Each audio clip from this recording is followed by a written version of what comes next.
Hello everyone, I'm Mike Cahill and welcome to another installment of Hatfield Currents. For those of you who haven't seen the show yet, Hatfield Currents explores various topical issues in the community. We tend to introduce residents to town officials and some of our business leaders in the community, and we also showcase community members who have some interesting tidbits to share with the community and sometimes even some historical information that we have shared with people in the past. Today we have a special guest, fellow that's kind of new to the community, Paul Boudreau. Paul is our new town administrator, and so I want to welcome Paul to Hatfield Currents and welcome you to Hatfield. Right.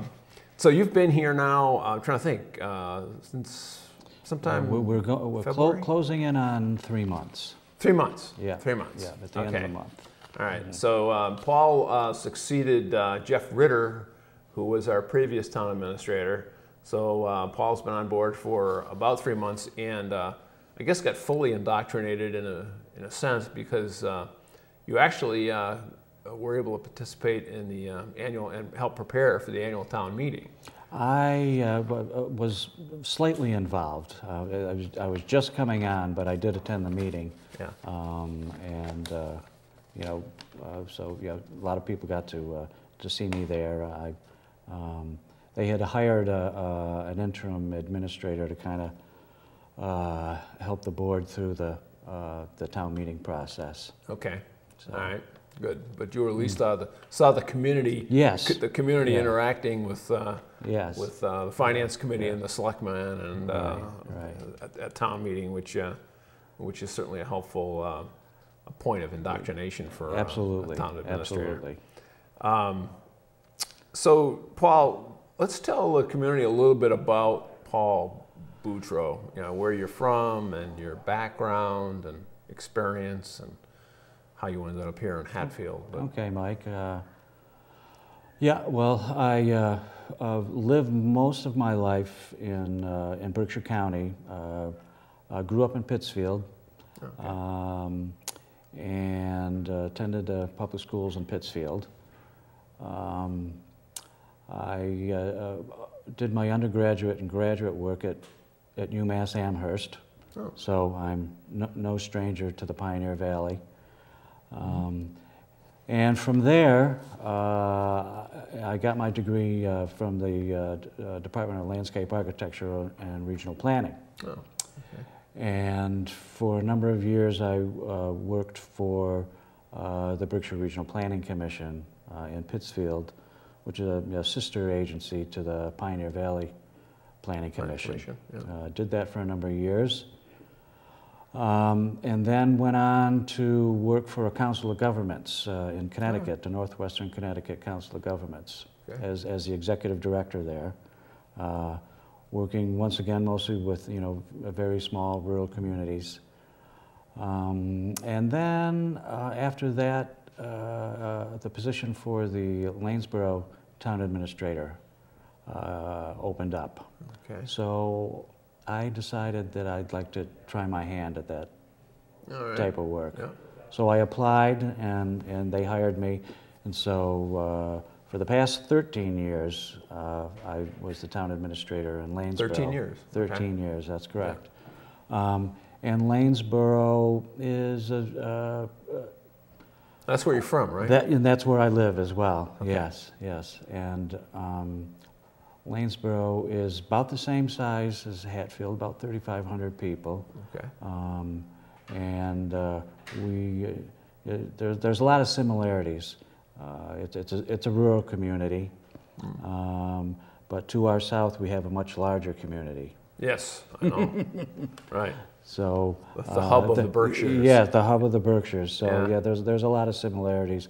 There's a lot of agriculture in Lanesboro, but more, we used to have, when I first moved to town, I think there were 4 dairy farms. I was going to say, there must be a lot of... There isn't a single one left.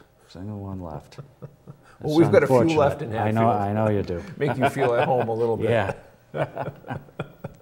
For sure, for sure. So 13 years in Lanesboro. Yeah. And, you know, all of a sudden Hatfield has the town administrator position open. Jeff Ritter decides to leave for greener pastures, I guess. And, you know, obviously the Hatfield ad caught your eye. It did. It did. Yeah, after 13 years in Lanesboro, I felt it was time for a change. And yeah, that was, you know, just, it was getting a little too routine. Yeah, that can happen. Yeah, looking to do something different. And I've always been, you know, I've always liked this area.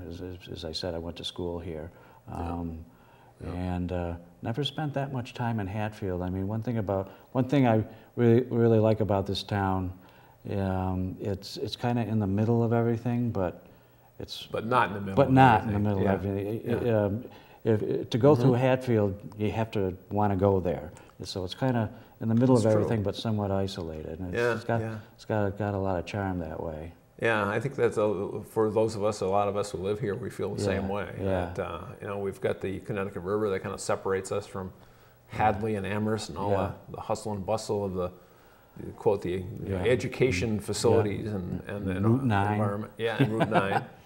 And then we're just far enough off of 91 where you know, we're separate from Northampton as well, but yet close enough right to there. Northampton to take advantage of everything that it offers. Which is a lot. Yeah. I mean, Northampton's a unique place. It is. It's a fun place. It's a really fun place. It's a little different than Pittsfield. Not as big as Pittsfield, but it's got a lot more going on. A lot more going on. Yeah. Well, it's the paradise of the valley, I guess, is what people refer to it as. So you know, you saw the ad for the Hatfield position. You obviously had to take into consideration a change from Lanesboro, but also it's a pretty substantial commute for you. It is a commute. You're still living in Lanesboro. I'm still living in Lanesboro. You know, have no intent to move. My wife is a registered nurse at Berkshire Medical Center in Pittsfield. And we've lived in our house for 20 plus years, and we're you know, so do you come down Route 9? I come Route 9 all the way, It takes about an hour. Not bad this time of the year. But it's not bad this time of year. We'll see how it goes in the middle of February. Yeah, when I was doing some business consulting, I had a client in Pittsfield, and I was back and forth to Pittsfield quite often. And I used to, over several years actually, and there were a few challenging days, to say the least, on Route 9. I'm sure there will be some challenging days this winter. Of course, if it was anything like last winter, it might be a breeze. Yeah, exactly, So, Paul, tell us and tell the community, the residents who are watching, what exactly does the town administrator do? Well, in 5 minutes or less. Quite frankly, I mean, it has its moments, but it's a lot of routine work. It's not. I mean, you do get involved with a lot of projects, you know, at times, but it's a lot of being involved with contract negotiations and, you know, purchasing. You know, as the town administrator, I'm also the chief procurement officer for the town, so I have to oversee that process.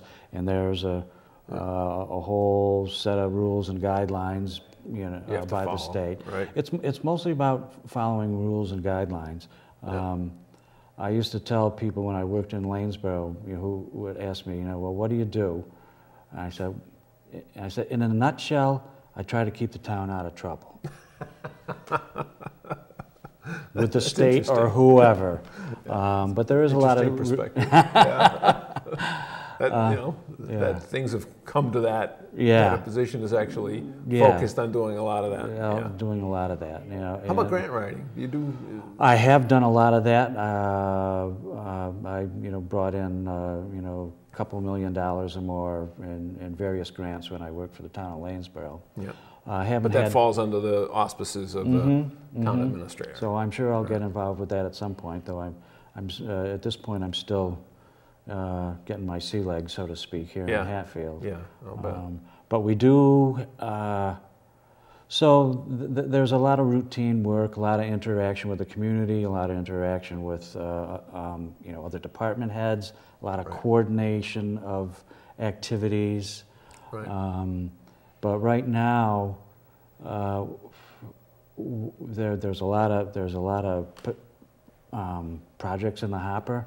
Mm-hmm. There was a lot of money appropriated at the last town meeting. Right. And a lot of the projects have to do with the town hall, Right. which are, all those projects are definitely overdue. Right. Overdue. Right. We need to do some renovating.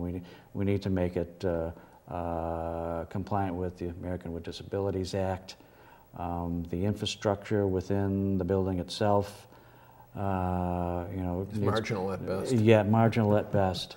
So and by that, water, sewer, electricity. A lot of it has not been communications not been updated in many years. Yep.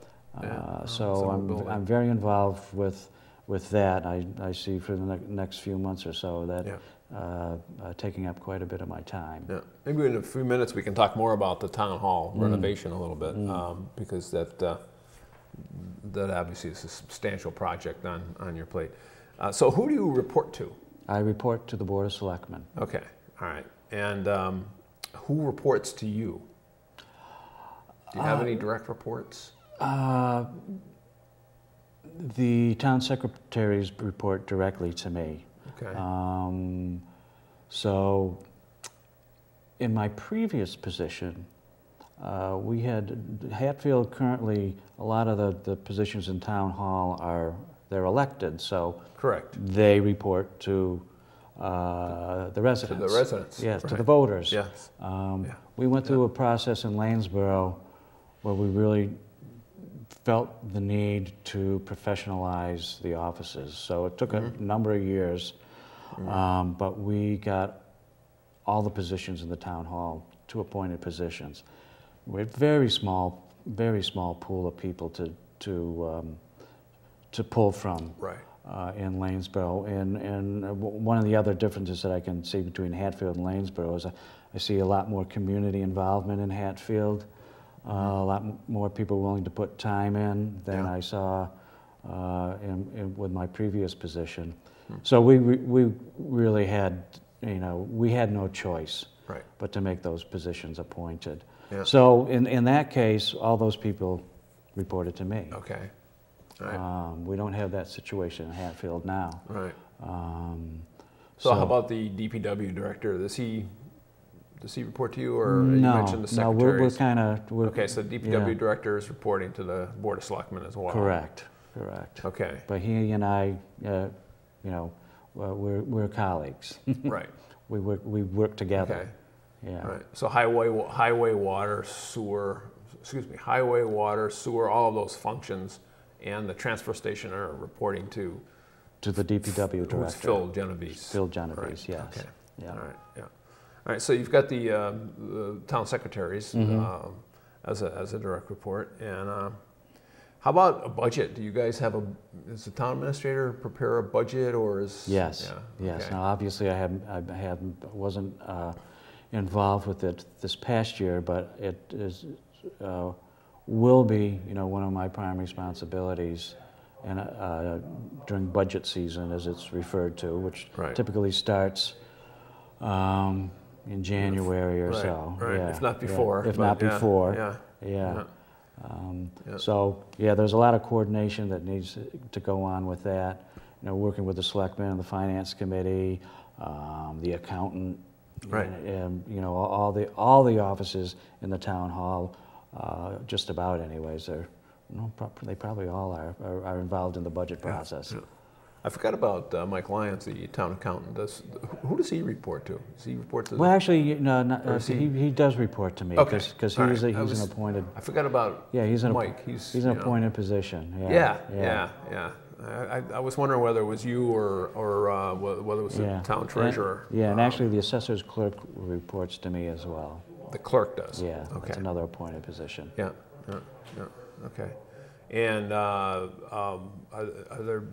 is there someone that does maintenance services for the town hall? Is that position? Well, just recently, just before I arrived on the scene, they had a in-house custodian, but the decision was made to contract that out. Outsource, yeah. So that seems to be working well. Yeah. All right. So tell me, you came in 3 months ago, 4 months ago. You walked into what was your first day like in Hatfield? What did you do when you walked into the town hall that first day? Went around and met everybody. Yeah. I do remember it was a pretty busy day because there was actually a lot of people coming in to see me, just to introduce themselves. Say hello, yeah. Okay. From various boards or just interested citizens, sure. Which I thought was very nice. Yeah. I thought that was great. Yeah, great.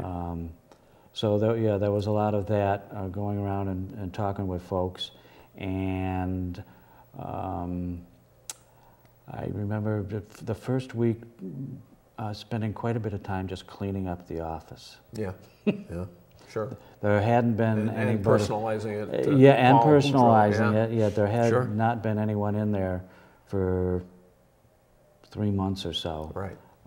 And there was a lot going on. It was it kind of, when I first walked in there, it looked more like a storage closet than an office. Right. Yeah. Offices that aren't occupied for very long in the town hall can quickly become spots to store things, and that happens. That's an overflow situation. Yeah. Well, what do I do now? Throw it in Typical the human nature. Yeah, I'll put it in the. There's nobody in there now. Yeah. So you mentioned earlier that you're still getting your sea legs. I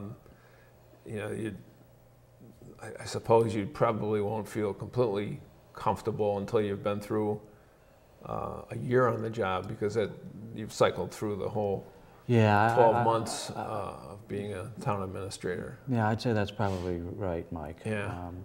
Go through the whole budget process, go through town meeting. Right. Right. And then I will truly feel inoculated. Right. Now, how about meeting other committees, like the finance committee and the planning board and all of those guys? I mean, have you made an effort, or have they made an effort to bring you up to speed on what they're doing? Yeah, well, certainly I will have more and more contact with the finance committee. Right. But Sean Berry, the chairman, I've been in contact with him quite a bit, particularly within the past few weeks, because we had to close out fiscal year 12. Right. And so there were things that I needed to, confer with Sean on in terms of, because there's always going to be some stragglers, some accounts that have overrun, and there's a couple of different ways to deal with that. So I needed to talk to him about Finance Committee Reserve Fund. Finance Committee Reserve for Fund, things. That sort of thing. So Planning Board, I haven't had much contact with them yet. Yeah. Probably because there haven't been any, I guess, really big issues that overflow, so to speak. That they've had to deal with. Yeah, that's true. So has the, in meeting with the Board of Selectmen, has the board set some specific expectations and or goals for you for the next fiscal year or longer? Yeah, over the past few meetings that we've had, the board has discussed outlining goals, for all the department heads for the next year. Okay. And so we're still tweaking that. Sure. But we have a bunch of, and these are finite tasks, that we'd like to have that at the end of the year someone can say, well, it was either completed or it wasn't completed. Right. Right. Some specific measurable things. Measurable things, yeah. I know that one of the things that has transpired over the last few weeks, I guess, is the selectmen have decided to delegate I guess the oversight of Channel 15 to you. So I guess there's another direct report, if you will. Yeah, that's true. And how's that? How's that going? I know that obviously because of my involvement in the show, is certainly sensitive to what's going on with Channel 15 as things evolve. There have been some issues of late with on-air issues, programming issues, and staffing issues. But where's Channel 15 at this point? Can you share anything? Yeah. Well, we're our contract with Comcast expired June 30th, and I think it was the hopes of the Cable Advisory Committee to have a new contract in place before the last one expired, but didn't happen. It didn't happen for a variety of reasons. So we do have a proposed draft contract into Comcast now for their review. So I think we're all hoping that we'll have a signed contract in hand sooner rather than later. And the last station manager left for reasons that we don't need to get into, and we've been operating with an interim station manager, and there was talk about getting a permanent station manager, and I really don't know anything about community access television. This is all new to me, so with my lack of any experience with this sort of thing, and the fact that we still didn't have a contract with Comcast finalized, and I didn't know what the financial picture was really going to look like.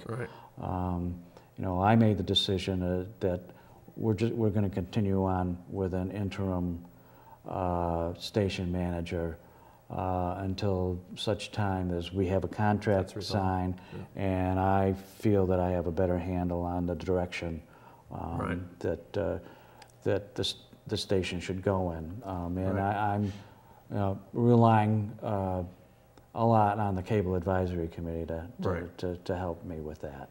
Right. And the contract with Comcast is really a license. It's a license. It's a 20-year license. Yeah.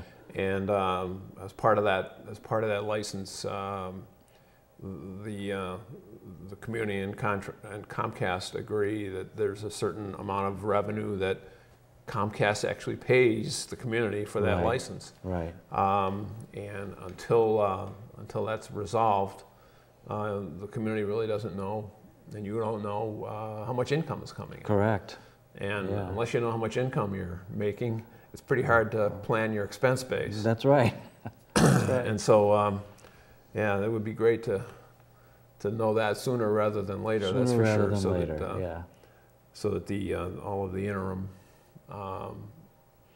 situation and the interim solutions can be more permanent, I guess, in terms of the long-term future of the station. Yeah.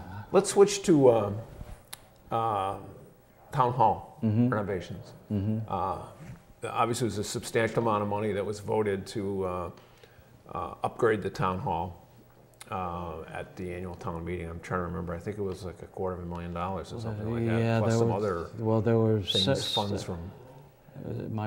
I think there were 3 separate articles that dealt with upgrading the town hall. Right. There was one for the elevator. Right. One for just a general upgrade, and the other one was for. Was it the ramp? Yeah. Actually, no. I think the ramp funding, I think, actually came from the previous fiscal year. I can't remember. Yeah. But anyways, there's a lot of money appropriated to do some upgrades. Yeah. So where's that project at? I mean, and we received some money from the state, Green Communities money from the state to do a bunch of energy upgrades in the town hall and some of the other town buildings as well. But in the town hall, we're looking to replace not all the windows, but a lot of the windows with energy efficient windows. And that project went out to bid. We've hired awarded a contract. That project should be done, you know, by September sometime at the latest. So that's one project. Before the cold weather sits in. Yes. How about is there insulation involved in that as well, or no? No, just the windows. Just the windows, because all the windows in the town hall are still the originals from 1930. 70-something years old. 70, single pane, losing an awful lot of heat through those windows in the wintertime. We had an energy plan done by the Energy Committee there. My recollection is that the town hall uses as much energy in the wintertime as the elementary school. Wow. Which is a much bigger building. Yeah, I guess so. Much bigger building. Sure. It's pretty close. It goes to show you the kinds of technology improvements that have been made over the years. Shows you how inefficient that building is. Yeah. So there's that project going on.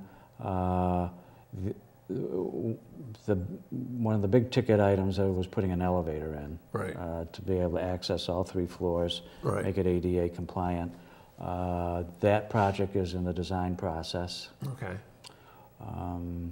So the part of the several years ago, actually a little over a year ago, the town chose to not proceed with a major renovation of the town hall. Right.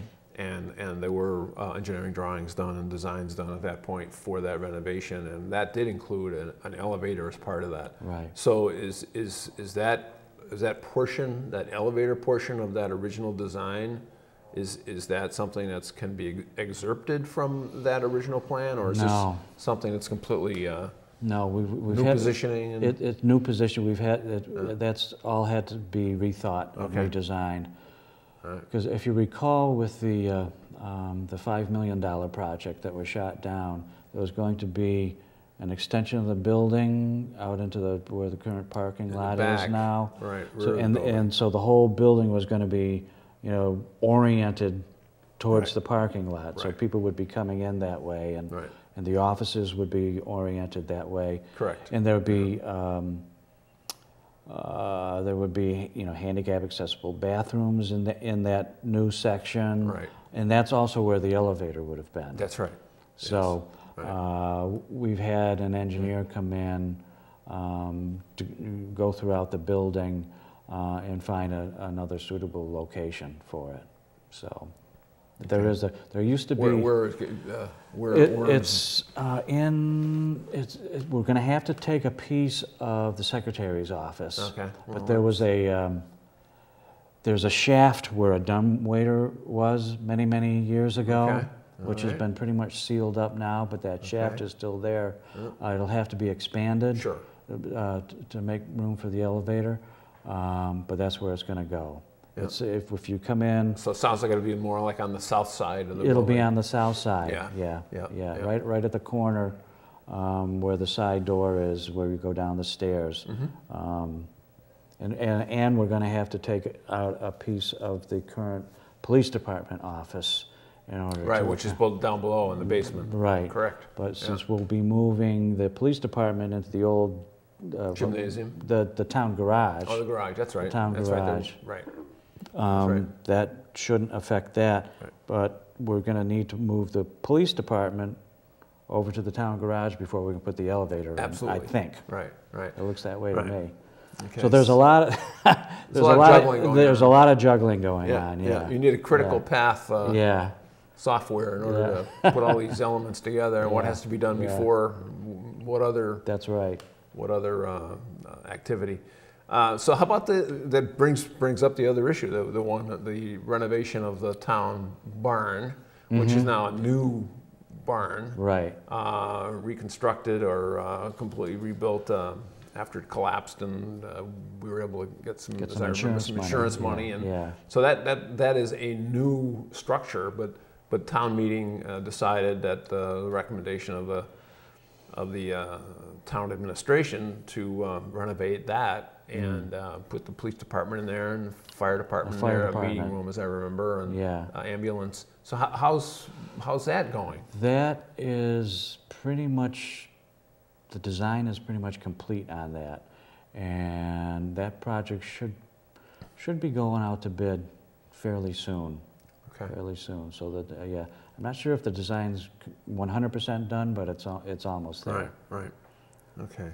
So people will start to begin to see within the next several months some breaking of ground, if you will, in some of these different projects. Right. How about the ramp in front of the town hall? Is that something that's we put that changed from that? Yeah, I don't want to speak out of turn here, but we put that project out to bid. Okay. And we have $100,000 to put that ramp in.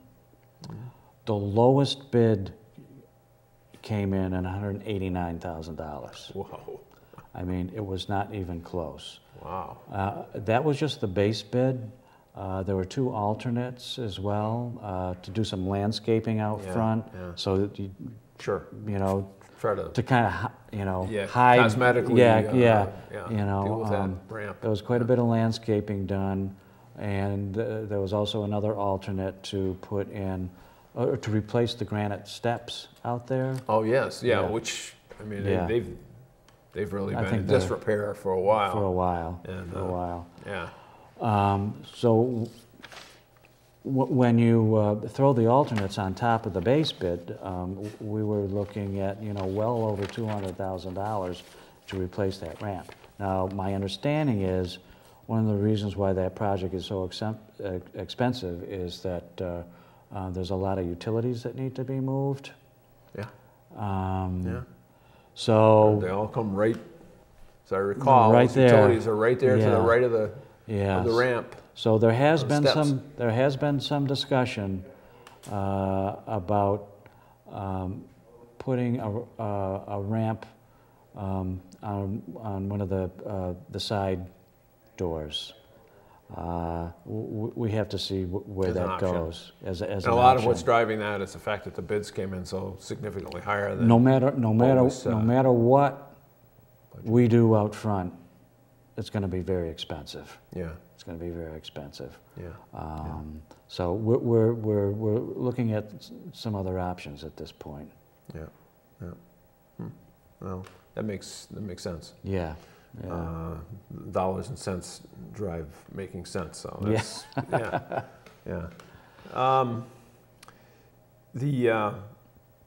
there's always been this issue over the years. I don't know if it's been updated or if there's any additional talk going on in the community about overall building maintenance. We're here at Smith Academy, the studio is here at Smith Academy.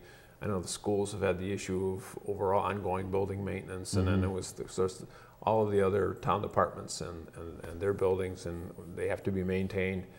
And floated around from time to time has been this issue of, well, maybe we should get some kind of a facilities manager. Is that kind of been backburnered at this point? Do you know, or is that? Well, I know there was some talk a few years ago about having a combined facilities manager. Right. With the schools in the town. Right. And yet, to my knowledge, that idea has pretty much been dropped, at least for the moment. Okay. The schools has their own facilities manager, and Phil Genovese, the DPW director, also acts as the facilities manager for the town. Right. So I haven't heard any talk about rejuvenating that idea. Right. Of a combined position recently. Yeah, I just wasn't sure of the status of it, and I think people in the community have heard from time to time. So, looking at and you're obviously closer to what's happening in the Board of Selectmen and the issues and their agendas. Looking ahead, say over the next 6 to 12 months, what are the handful of key issues that you and they will be dealing with and are expecting to resolve, if you will, or complete.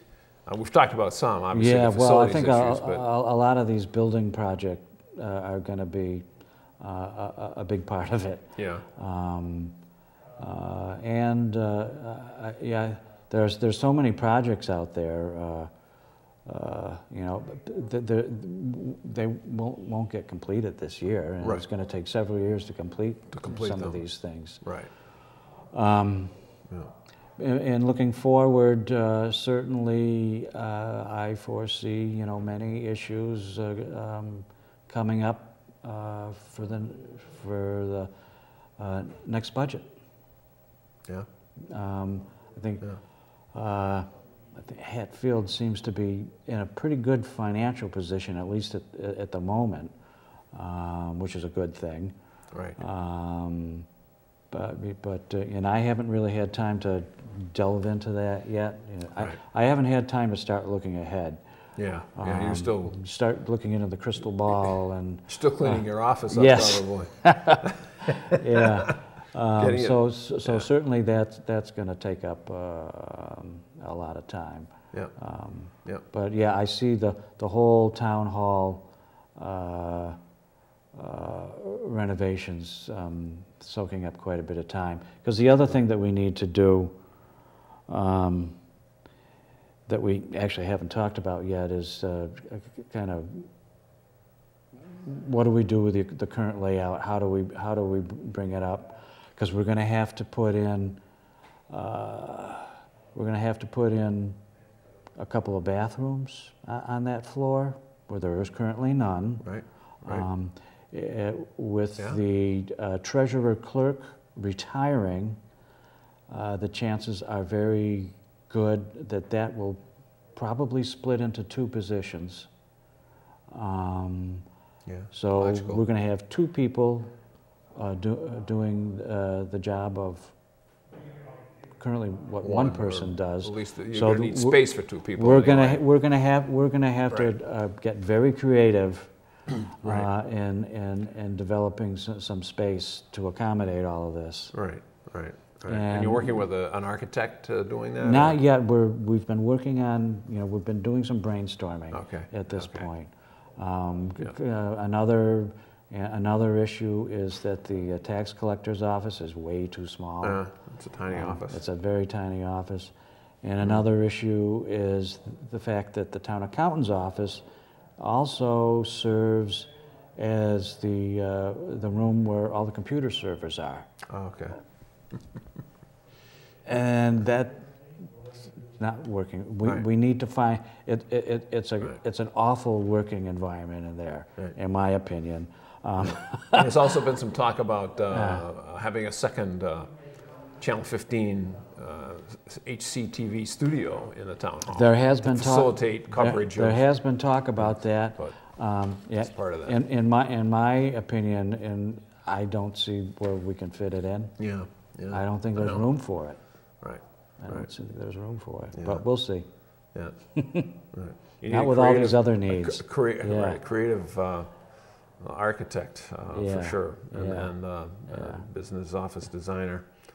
Yeah. Well, it's hopefully we'll start to see some solutions in that area fairly quickly. We'll get there. Yeah. We'll get there. Paul, anything else that you'd like to share with the community at this point? Comes to mind? No. Other than that,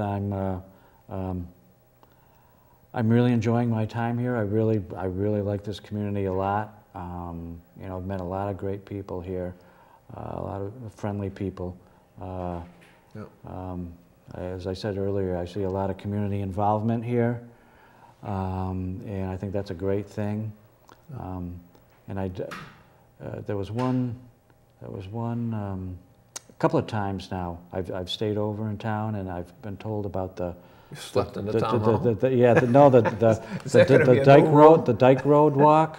Yes. Oh, yeah. And I've been down that a couple of times. That's absolutely beautiful. Isn't it spectacular? It is spectacular. Don't let the secret out, but I think a lot of people. I know about it now. Yeah. But I'm happy to be here. And it's well, I'm sure you know the Board of Selectmen are happy to have you after not having someone for several months. I mean, it's always a challenge when there's a void created in that kind of position. But well, welcome to Hatfield, and hopefully you'll be here for a long, mutually beneficial time, Paul.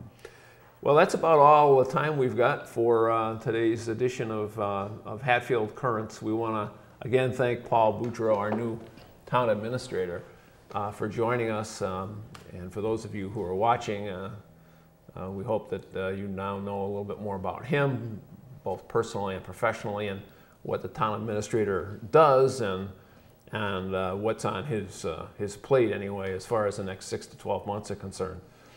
For those of you who are watching, we want to thank you for watching as well.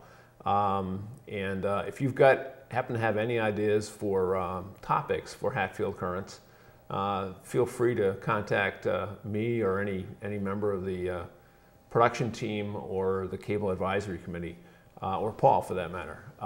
Pass on your thoughts to so that we can better serve you, if you will, as a community access TV show. The show is broadcast Monday, Wednesdays, and Fridays during the week, 9 in the morning, 1:30 in the afternoon, 7 in the evening, and 10 in the evening. And then on Sundays, Sunday afternoon at 3 o'clock. And then we are also available on the web. It's changed a little bit at this point. You need to look for us on YouTube. So if you happen to get to YouTube and search for Hatfield Currents, you should be able to watch us 24/7 on the web on YouTube. So feel free to do that at your leisure. So before I sign off, I do want to thank the Hatfield Currents production team. I particularly want to thank our interim station manager, John Novak, for his help in producing this particular show. And again, thank you for joining us. For Hatfield Currents, I'm Mike Cahill. Watch yourself, Hatfield.